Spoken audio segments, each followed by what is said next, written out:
However, I was in the process of sequencing a cannabis viroid that's plaguing the cannabis field. If you want to call it the COVID of cannabis, it's something known as hop latent viroid. What's going on, guys, and welcome back to the channel. Is the cannabis that you are smoking carrying with it the potential risk for you to become very, very sick? I'm going to bust the doors wide open on this entire tinfoil hat conspiracy. The industry will no longer be subject to confusion. Everybody will be able to see the entire picture. Welcome to the future. Yes, guys, you already know. So I found this in a very, very controversial Twitter post by the HCC TV is how I discovered all of this information, and we will take a look at it right here. Let's go ahead and play. What led you to take it upon yourself, find 8 samples from the local pharmacy and sequence them? How did that happen? Yeah, so that was a little bit accidental in that I have been intrigued by the lack of sequencing information on these vaccines for many years, but I never really had a good reason I could justify sequencing them. The company I'm at now currently sequences medicinal organisms to better understand the chemical pathways that make various pharmaceutical or nutraceuticals, if you will. So it wasn't really in our wheelhouse to go and sequence vaccines. However, I was in the process of sequencing a cannabis viroid that's plaguing the cannabis field. If you want to call it the COVID of cannabis, it's something known as hop latent viroid. And that RNA sequencing program was... Okay, so hold on. Back up just a minute. Back up just a minute. You're telling me that we've got a famous geneticist, and now I'm not saying to get into all of the things about if you want to go watch that video on your own, the HCC TV, I'll definitely plug that up, but they've done some pretty interesting research, and it's highly, highly, highly controversial as far as the liposomic transferring of DNA and RNA that they're actually doing with vaccines. But this guy, Kevin McCormick, was actually talking about when he said that. I mean, you heard it just as well as I did, cannabis COVID. And I said, wait a minute, there's probably something more to this story because I've never even heard of that. Hop latent disease, okay? So I began to dig further, and this is very, very important for you guys to know. So who is Kevin McCormick? Well, Kevin is the CSO and founder of Medicinal Genomics and has pioneered the genomics of cannabis and hemp to build a stronger scientific environment. Kevin initiated an R&D project to investigate chem-FET semiconductor-based DNA sequencing and spearheaded a process to acquire the DNA sequencing company Ion Torrent for $350 million. So, what Kevin actually is a CSO and founder. He's a business owner. However, he is a geneticist that has done prolific work. You can go look this guy up. I'm trying to keep this as condensed as possible.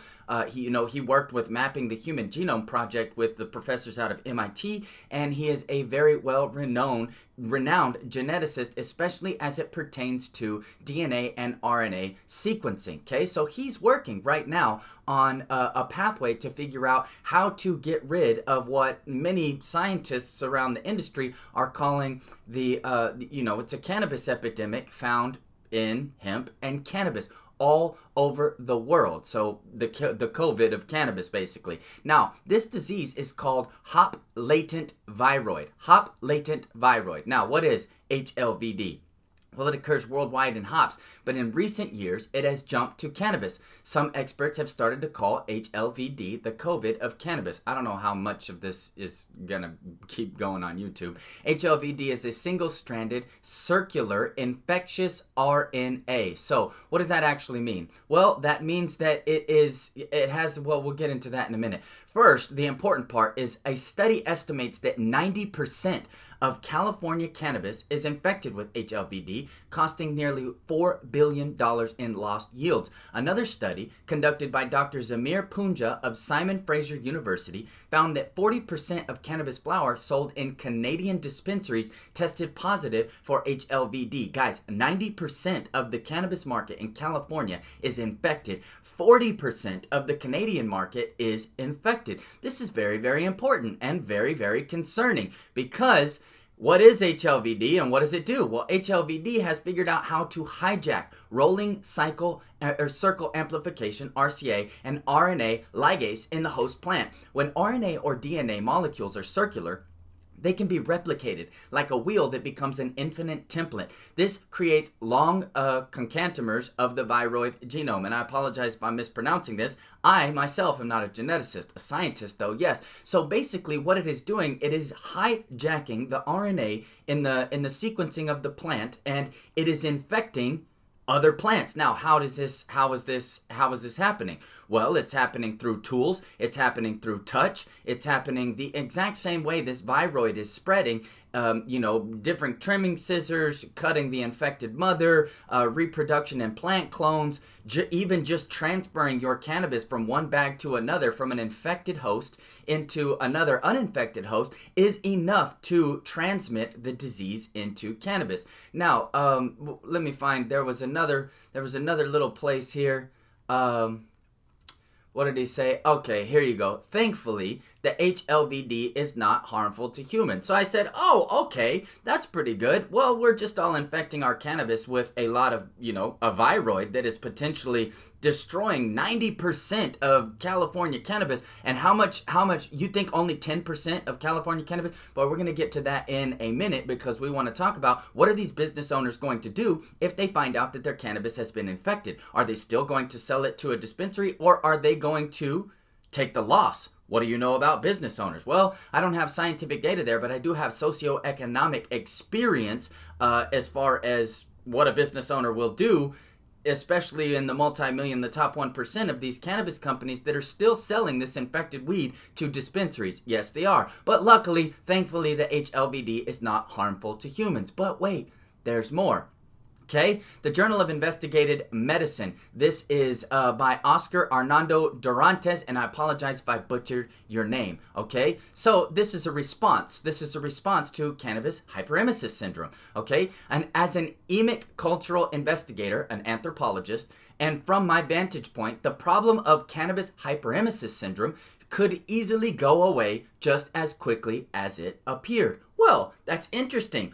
Why do you say that? Well, crop disease in marijuana has gone unchecked for many years. That's because there's no regulatory body, there's no governing authority that is keeping them from selling us infected cannabis, and a huge portion of the market is being infected. This is just statistical data at this point. In your dispensary, not to mention when the bud tender pulls the bud out, transfers it, lets you smell it, you touch it on your hands, you go somewhere else. Guys, it is super, super easy to spread this viroid from plant to plant, from bud to bud. And then it takes over the RNA. So if there's anything that you transfer, any clones that you take, anything like that, there is a high percentage chance that that clone is going to be infected and then give off infected buds. Now, crop disease in marijuana has gone unchecked for many years, and the prevalence of these bad crops is rapidly becoming the norm. Great news for us, right? As early as 2004, I observed symptoms of hop latent viroid in California's marijuana market,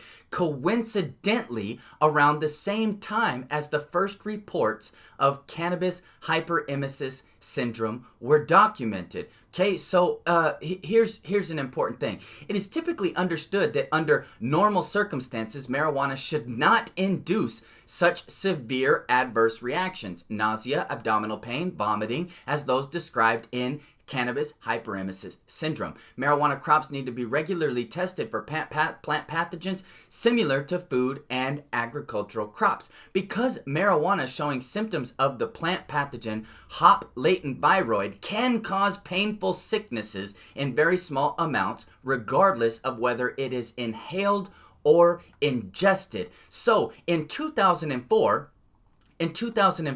was the surface of cannabis hyperemesis syndrome. This was also around the same time that this hop latent viroid was detected in cannabis. Guys, this cannabis that they are saying, oh, it's fine, everything's okay, no regulatory body is governing that or keeping us from smoking that, is actually causing cannabis hyperemesis syndrome. What is cannabis hyperemesis syndrome? Well, I'm super glad you asked. Cannabis hyperemesis syndrome, CHS, affects people who use cannabis, marijuana. CHS causes frequent, severe nausea and vomiting. You have a higher risk of developing CHS if you use cannabis at least once a week. Your risk also increases if you have used cannabis since adolescence. The only way to cure CHS is to stop using cannabis. Guys, come on. First off, this wasn't a thing. This wasn't a thing. Ingesting or smoking marijuana since the 60s and 50s, when it really became prevalent during Woodstock and all of that, never caused these sicknesses and this disease known as cannabis hyperemesis syndrome. This is a new disease, so much new that Harvard, Yale, and other very prevalent medical programs, my alma mater,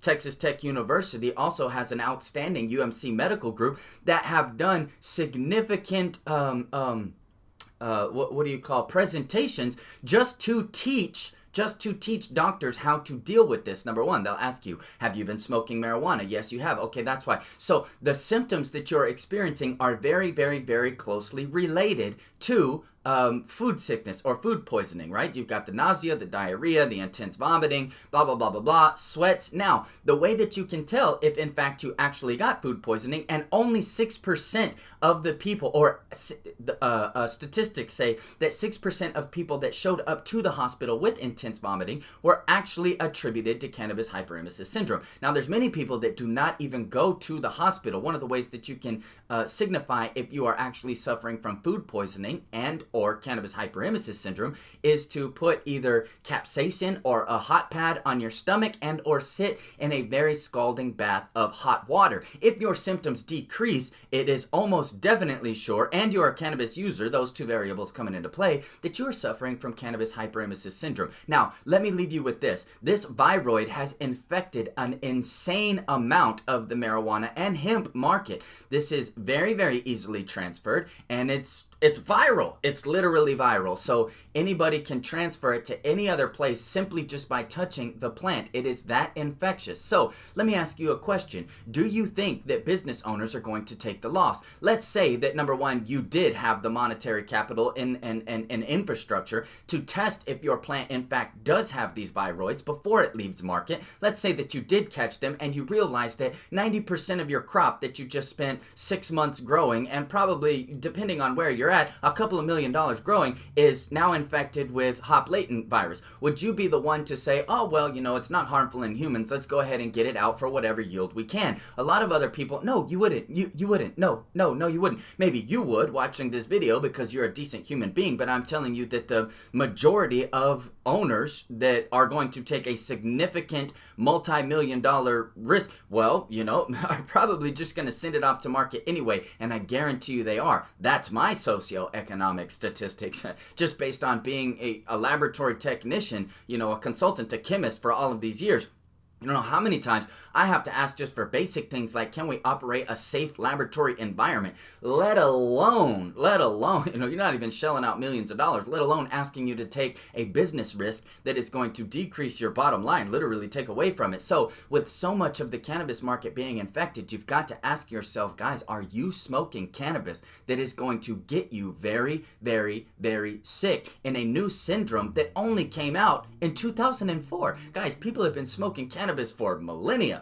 There's no evidence of CHS before 2004, and now doctors are saying, well, the only way. So all of this I just put together so you could start to do your own research. I know that this is very condensed, but you have to ask yourself, with the deplorability that the cannabis and hemp market is in right now, I can guarantee you that a lot of this cannabis is headed to market and is being transferred and infecting other cannabis, which is in turn giving people symptoms of, you know, food poisoning, for lack of a better term, but all directly correlated with their marijuana. Now, the long-term effects of this are still unstudied, and I would warn you guys, please, please, please, please be very, very careful what you are putting in your bodies. Be very, very careful what you are ingesting, because the government bodies, the regulatory bodies that are out for cannabis right now do not have any checks and balances in place to keep you from taking that cannabis and consuming it, ingesting it, inhaling it. Like the data showed, it does not matter how